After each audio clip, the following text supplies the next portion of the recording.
What's up everybody, Cody McCarty here. Welcome to my first ever 2-Minute Tuesday. This is Peter Mckinnon inspired, and since Peter Mckinnon is taking a break, I figured I would do a 2-Minute Tuesday.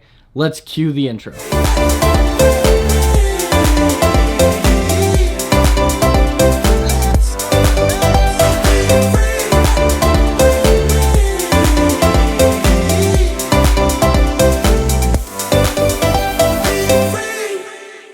Now, one of my favorite things to do, cinematography-wise, is do time lapses of the Milky Way passing through the sky.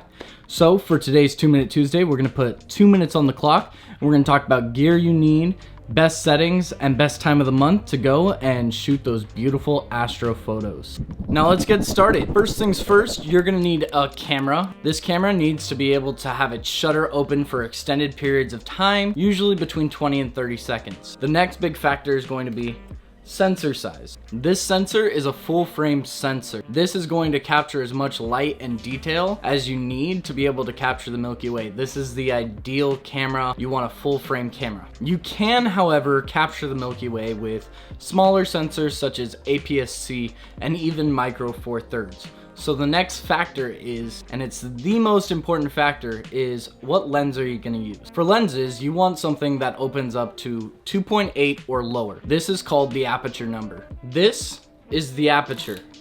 The lower the number, the more light goes in because the opening is wider. So if it opens super wide, you're going to be able to get as much light as possible. And because the stars are moving, you would rather have it at a lower F number than open longer, because then your stars aren't going to be little dots in the sky, they're going to start to trail. So back to the other lens. This lens is a 24-70 2.8. It is 2.8, so it's going to be opening up wide enough to be able to capture those stars. But on top of that, because it is 24 millimeters wide, it is going to capture a bulk of the landscape and the Milky Way.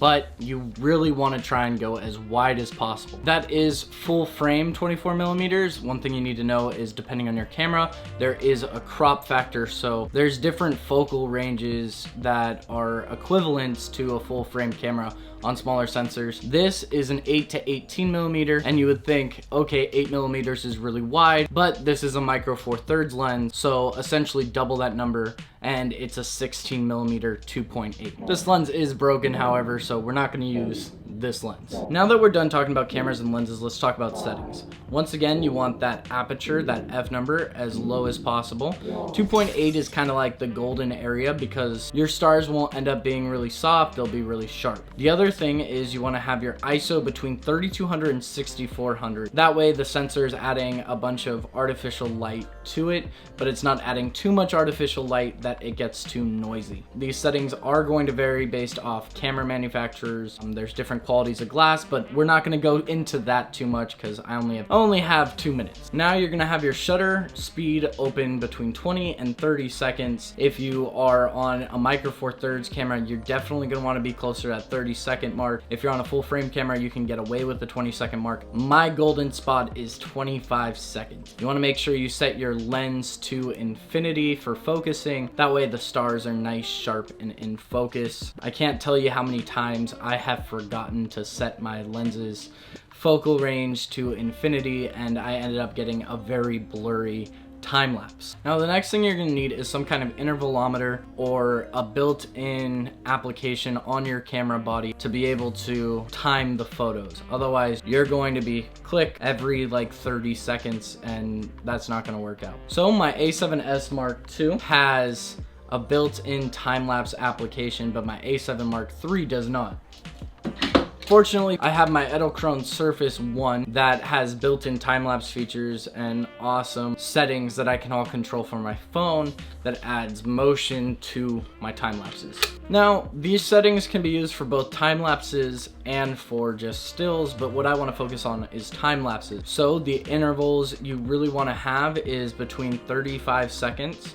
So what I'll do is every 35 seconds, it's taking a new photo. My shutter is going to be open for 25 seconds. That gives my camera 10 seconds to process and render that raw photo. You definitely want to try and shoot raw for astrophotography. JPEGs will look nice, but you can get a lot more information with the RAWs and they'll look a lot prettier, and you can do a lot more in post-production. Now that you have all the gear, the settings, and all that kind of down, you can play with it, But now let's talk about the time to go. The best time to go is during the new moon. The new moon isn't shining bright in the sky, it's not reflecting the light into the air, and it's not going to prevent you from seeing those little light points that are the stars. If you go during a full moon and you try using these settings, I promise you, you're definitely not going to be capturing any kind of Milky Way shot. You can go during other periods of the moon, but the best time is during the new moon. You also want to check the humidity levels, because if you have high humidity, you have a lot of water particles in the air, and light bounces off of those water particles, and it's not going to be a super sharp image.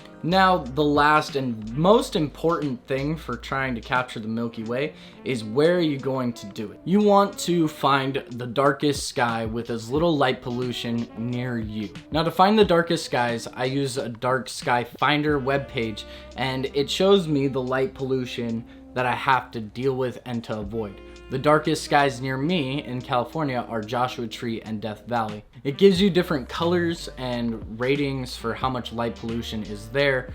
You can get the Milky Way in these green zones, sometimes in that yellowish zone, but it's not going to be really nice.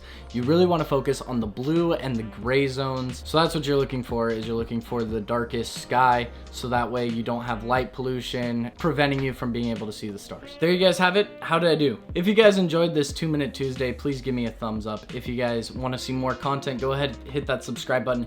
If you guys want a longer Milky Way astrophotography tutorial where I explain a little bit more, please let me know in the comments down below. I'd be happy to make that video. If any of you guys would like to try and do a get together where we meet up in Joshua Tree or Death Valley and we take astro photos, I would love to do that too.